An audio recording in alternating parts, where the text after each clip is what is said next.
In this video, I'm going to be going over the top 4 things you can do to close twice as many deals or double your close rate. Now, the reason I decided to make this video is I was coaching some of my students in my school community, and we gave them free leads. So we do this every few months where we'll give them free inbound leads. Somebody sponsors the event, and I will coach them through how to close deals. Now, the thing is, I only have about 2 to 3 minutes before each call to give them any sort of coaching feedback. So I can't go in depth on tonality, reframes, or anything like that. I have to just focus on the top 3 to 4 things. And what I've realized after doing that a handful of times is there's really 4 things you can do immediately to see a drastic improvement in your close rate. And so that's what we're going to be going over today. Now, if you're new to this channel, all we do is talk about how to get individual sales reps and wholesale real estate companies to $1 million per year, or around 100K a month. And if you are already subscribed, welcome back. I promise you guys, I have a banger that if you implement, you are going to see dramatic improvements inside of your close rates and on your conversations. So number 1, the first thing that I see a lot of sales reps mess up, and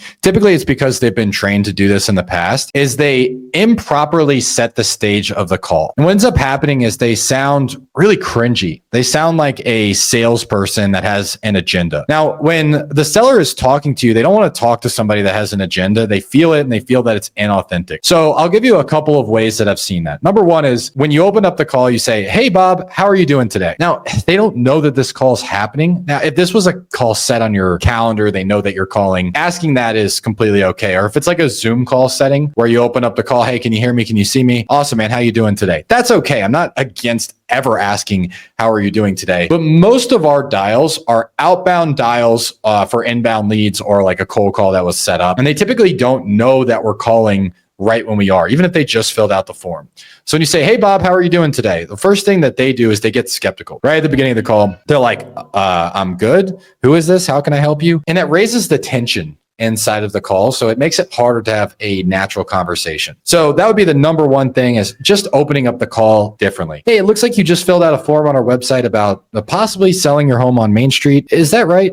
The curious tone. Right now, when I say setting the stage, this is another thing that I hear people do incorrectly. And there are coaches that teach this, is they trigger a ton of resistance. It really sounds like you have an agenda. They'll say something along the lines of this: "Hey, so the reason for this call is really just to see if we're a good fit.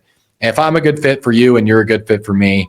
And if you don't feel like we're a good fit, please let me know and I'll be sure to do the same at any point in this call." That would be one thing. The other thing I've heard is, "Hey, at the end of this call, the only thing I care about is that I get a hard, definite yes or no. Yes is okay. No is completely okay too, but don't give me anything in between." Now, if you think about what does that do in the prospect's brain, imagine that you went to a car dealership and you're like, "Hey, I just want to check out the new Toyota Tundras." And the first thing the dealer says is, "Well, look, I'm going to show it to you, but at the end of this, I need you to tell me yes or no that you're going to buy this car. Nothing in between, okay?" You're going to trigger a bunch of, they're just going to piss you off. You're like, "Why do I have to say yes or no? Why can't I say, maybe I want to go look at another car? Like, why is that not an option?" And so immediately your brain is also going to default to, okay, well, it's a no. Like if somebody says yes or no, you're going to default to no, because I don't know what I'm getting myself into. And the entire thing just sounds like you have an agenda. And so what we want to do in the beginning is we want to downplay the call. We want to say, "Yeah, in this call, it's really pretty basic. It's more for us to understand, a little bit more about the property, some of the things we can't find online, the condition, and really when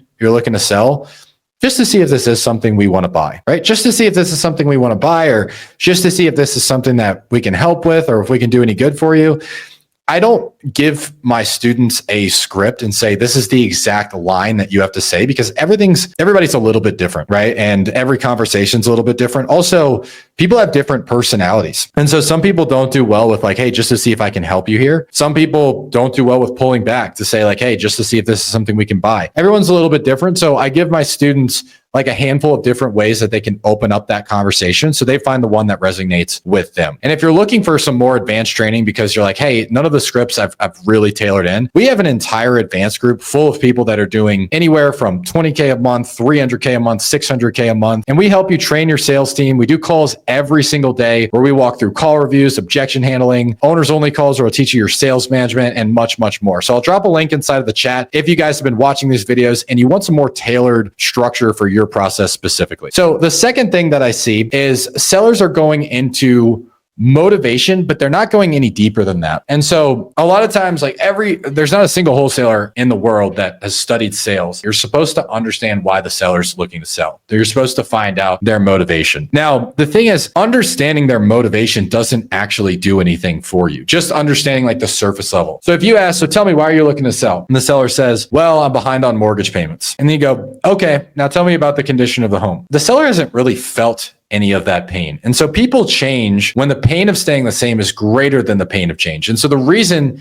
that we do want to get the sellers to talk about motivation is it helps them change. Just like basic human behavior, it will help them make a change. But staying at the surface doesn't actually help them change. What helps them change is when they go deeper and they start feeling some of the pain points. They start feeling where they're actually at, right? It might even be a surface level response at first, something along the lines of, well, I just want to get into a nicer neighborhood. And some people are just like, okay, cool. What's the condition of the home? No. Why do they want to move into a nicer neighborhood? What does nicer mean to them? And what about their current neighborhood is causing them to feel like it's not nice enough, right? When they start talking about that, they might say something like, well, the neighbors just moved in and I'm thinking that the neighborhood isn't as safe as it used to be. It's feeling a little bit dangerous. Can you give me an example of what you mean by that? Well, they're always loitering outside of the house. There's people coming in and out that look suspicious. I'm worried that our house is going to get broken into. When they are talking about those things, they are feeling the pain points, right? They're actually feeling it. They're reliving it, which is creating urgency for them to want to change. It's also taking them out of, hey, the only thing I care about is the price. And now they're thinking about the only thing I really care about is my family's safety. And that's getting people into result-based thinking instead of just price-based thinking, is finding out what's important to them. Because at the end of the day, money is just a tool. That's all it is. It's a tool for us to be able to do what we want to do, when we want to do it, with who we want to do it. And if we can help them get that result, then the money is really irrelevant. And so a lot of times sellers are like, well, I'm not going to sell until I get this price. Well, honestly, if you get them to realize what they really want is to go get their time back with their grandkids, then money is less relevant than the time they're going to get back with their kids. Money's going to come and go. The time with their kids, that's going to be gone forever once it's passed. And so going deeper into the problem is so important. It's something that so many people miss. So that's the second thing. Now, the third thing is getting the asking price from the seller in a way that you're literally just asking them how much they're looking to get for the property. The reason that this is a problem is our brains are wired to go, okay, I need to gather information. I need to go look online, and that's where I'm going to come up with my number, right? So what a lot of other sales trainers teach, and this is just really common in like the basic 4-pillar script that you hear from a lot of people, is tell me how much you're looking to get for the property, or what's that magical number? Now, most wholesalers know that you're supposed to get a number out of them first, but honestly, that theory is ridiculous if you are just going to ask them, how much are you looking to get, or how much are you hoping to get? Because they are going to do the opposite of what it's intended. The reason that sales trainers teach you that is they don't want you to be the first one to give a number and then give a number that's too high. So they're thinking,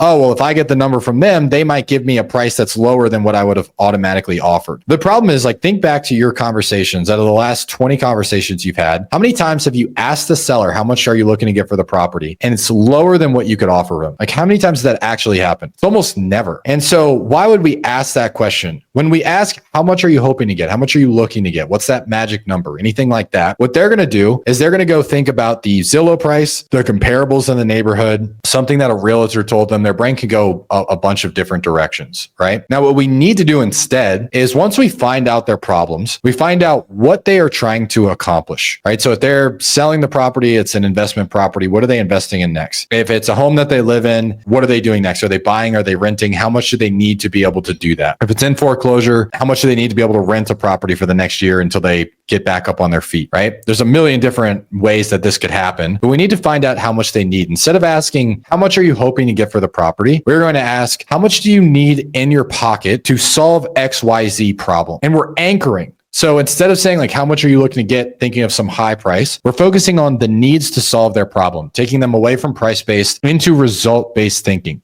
getting them to focus on the needs. Now, when I did this live training inside of our school community, and if you guys want to participate in these in the future, I'll drop a link. It's really cheap. It's $197 a month. I do it just so you guys can get a taste of the NEPQ process. You can get a taste of what we do. And then obviously one day you are going to scale your business to 30, 40, 50K a month, and we can take you to 100K plus. And so inside of our school community, we do these trainings. And when we were doing this is the one thing that I've noticed has had one of the biggest impacts on getting price reductions conditions based on the seller's asking price, because the leads we get, they fill out a form. They say, hey, I'm asking for 450. And just by getting my students to focus on the needs, like what do they actually need to solve that problem? We're able to get not a 5% discount, not a 10% discount, but on average, a 30% discount on the home. And so we had one guy came in, he was asking $450,000 on the form. We went through needs. He went immediately down to $300,000. We had another person that came in, they were asking $125,000. Immediately within getting this needs, went down to 90. Now we also will teach you how to anchor on that. So that way, when they give you that initial number, it's not just like, hey, that's our bottom dollar. We'll teach you how to anchor. So that way you can go even deeper and get the absolute seller bottom dollar needs. And that's where deals are won. So when you learn how to do that, you're already getting sellers out of that price-based thinking into result-based thinking. You're getting that very bottom dollar need. So that's so important there.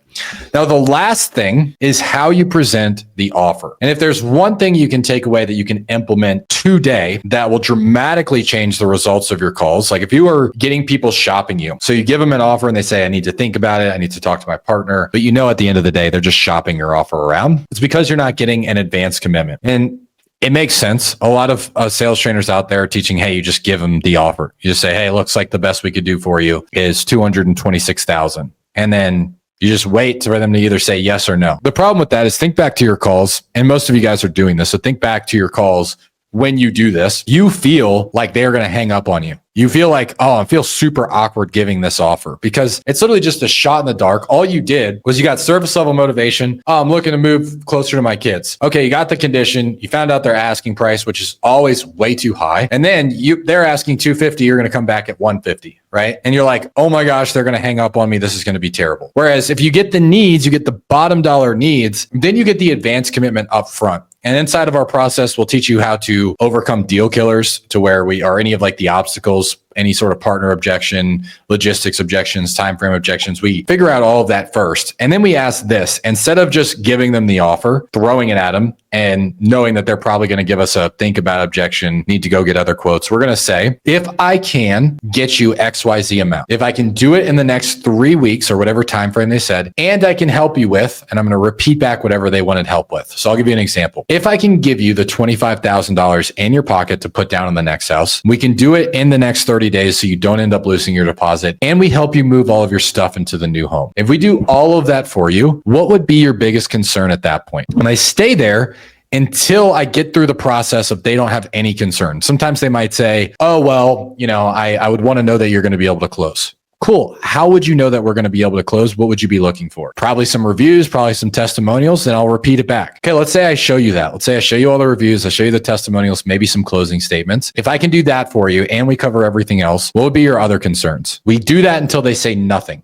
I would have no other concerns. Then we ask them, what would you want the next steps to be? So we get them to make it their idea that they want to close. And these top four things are the biggest things that you can do to have an impact on your closing ratio today. So go try those, start making your calls today, implement those things and see what it does to your calls. I guarantee you will close deals that you are not closing right now. If you guys like this video, make sure you like and subscribe, and I will see you on the next one. We post a new video just about every week. You guys go crush it.